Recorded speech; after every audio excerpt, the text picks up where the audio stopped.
1 Timothy chapter 3 and verse 11.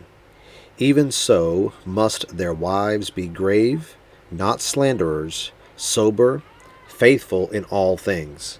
This verse focuses on the wives of the deacons and the character traits of the wives of the deacons that are similar to the deacons themselves.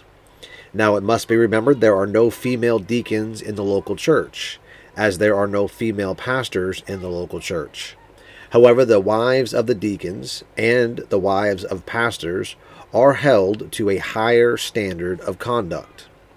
First of all, in verse 11, it says, the wives of the deacons must be grave, which is to be grounded, settled, or serious in spiritual matters, and not overly emotional.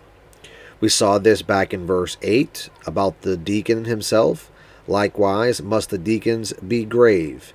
And then the pastor in verse 4 says, having his children in subjection with all gravity. Secondly, the wives of the deacons are not to be slanderers. Now, a slanderer is also what Paul calls double-tongued about the deacon in verse number 8, which he is not to be.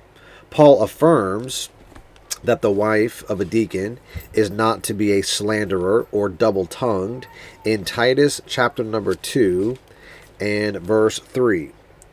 The aged women likewise, that they be in behavior as becometh holiness, not false accusers. So a slanderer, or one that is double-tongued, a hypocrite as it were, is one who seeks to bear false witness against another, with the malicious intent of injuring that person's reputation.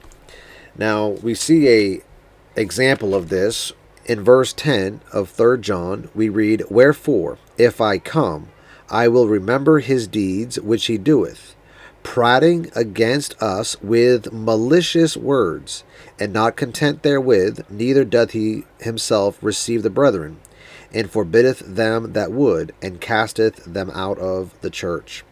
So here we have a man named Diotrephes who is behaving as a slanderer with prating and malicious words.